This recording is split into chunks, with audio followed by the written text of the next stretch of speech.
Hi guys, Sci-Fi Recapped here. Before we start, warning. Spoilers ahead. Today, I'm gonna explain a 1997 American fantasy family movie called The Borrowers, which follows the story of tiny-sized humans against an evil attorney who plots to destroy their house. Pete, son of the lender family, is setting traps throughout his house as he believes there are tiny creatures that cause stuff in his house to disappear. However, his mother, Victoria, convinces him that it is caused by his and his father's clumsiness. Joe Lender prepares to go to the family lawyer, Osius P. Potter, who will read his late great-aunt Mary that inherited the house to his family. Pete also leaves for school.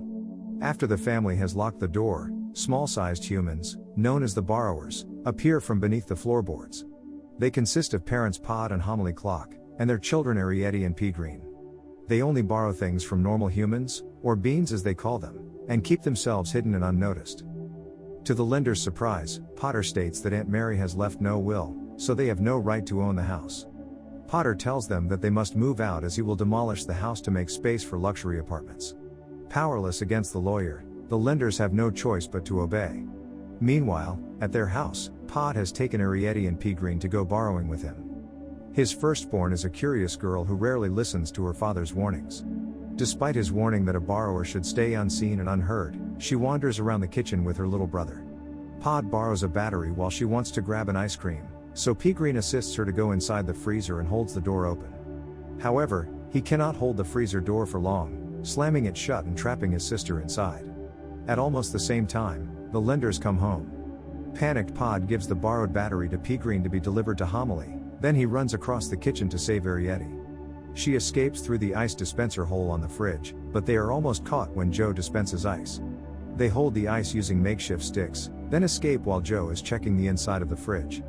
Back in the Clock's residence beneath the lender's floorboards, Pod and Homily scold Arietti for being clumsy and almost getting caught.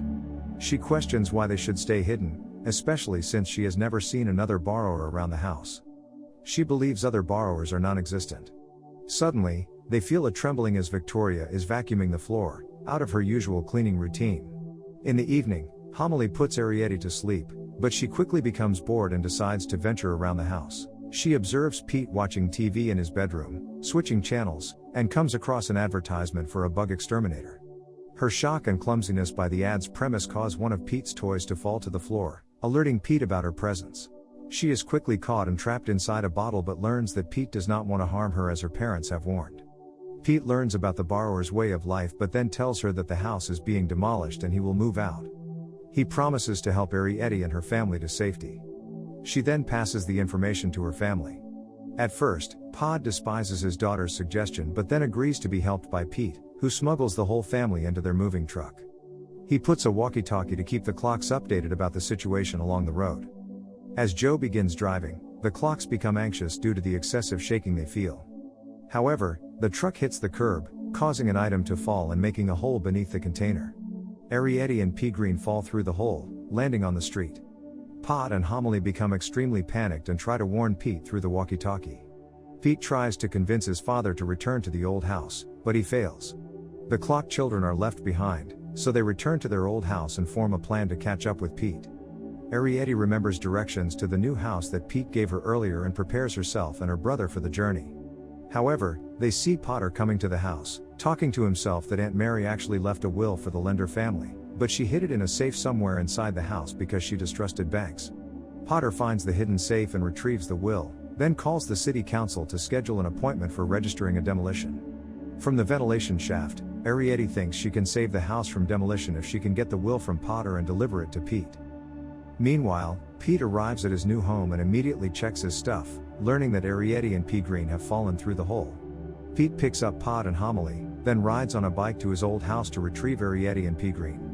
The two attempt to take the will from Potter and flee before he can burn it, but Potter notices the paper moving to the ventilation shaft. He closely listens for the borrower's noises and cracks open the floorboards, attempting to capture them. He then enlists the help of Jeff the exterminator, who uses special foam to kill bugs and other creatures living in cracks and holes throughout the house.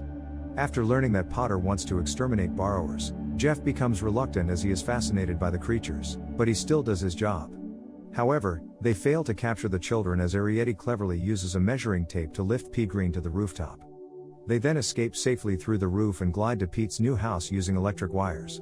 Jeff uses his dog to track their scent, but he and Potter are suddenly interrupted by police officer Steady, who thinks they are trespassing on the lender's property.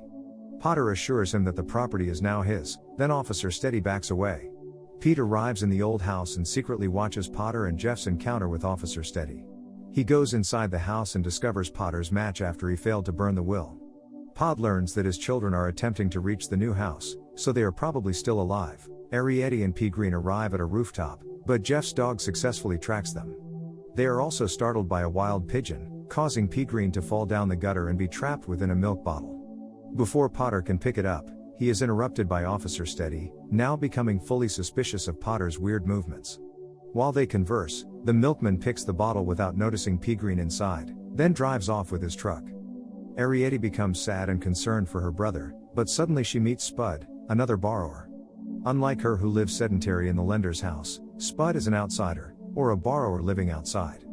He takes Arrietty to underground plumbing networks and drives his aerosol paint-propelled roller skate so they can reach the milk factory in no time. Meanwhile, Pete sees Potter chasing the milkman and decides to follow him. Peter, Arrietty, and Spud, Potter, and Jeff all go to the milk factory. Arrietty and Spud get as close as possible to P. Green and attempt to extract him out of the bottle, but to no avail. Enraged Potter locks the door so Pete or anyone else cannot get in, then searches for the borrowers. As Pete is locked, only Pod and Homily can sneak inside the factory. Luckily, Jeff's dog is distracted by cheese, his favorite food, so he cannot track the borrowers anymore. Potter smashes bottles at the end of the machine line, but Arrietty and Spud escape just in time before they are also smashed. P. Green is trapped inside a sealed bottle, but Pod swings inside the factory to break the bottle and rescue him.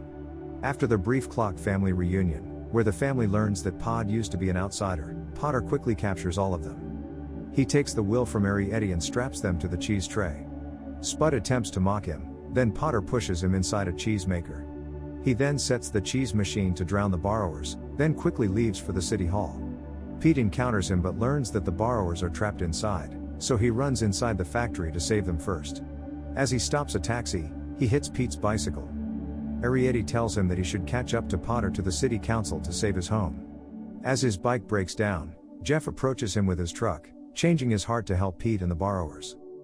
Potter arrives at the city council and asks for directions to the demolition room to register a demolition. However, the clerk, unimpressed by his arrogance, gives him confusing directions. He finally reaches the door to the demolition room, which turns out to be a supply room. The borrowers have set a false sign at the door and traps throughout the room. They work together to tie Potter using tape, but he escapes and recaptures them. As he attempts to use a vacuum cleaner to suck the whole Clock family, other borrowers suddenly appear, tying him more firmly from head to toe. They turn out to be Spud, who survived the cheese machine, along with other rowdies, including Pod's longtime friends. Potter exclaims that he is not afraid of the borrowers, but then a whole village of borrowers appears. The Clock family is overjoyed to see they have so much support. Pod gives a speech to not mess with the borrowers, then they notice someone is unlocking the door. All the borrowers disappear as Pete, Jeff, and Officer Steady enter the room, finding Potter standing still and still tied. Pete retrieves Aunt Mary's will from Potter's pocket and gives it to Officer Steady, claiming that Potter has cheated his family out of their house, then Officer Steady arrests him. Sometime later, the lenders move back to their house, followed by the Clocks. Now aware of their existence, Pete helps to smuggle food and other necessities to the borrowers living beneath his floorboards. The Clocks are having a meal with Pod's longtime friends, but Arrietty and Spud secretly leave to ride the roller skate. Meanwhile, Potter tries to explain to the police officers that the borrowers catch him and describe them, but the officers only laugh at him.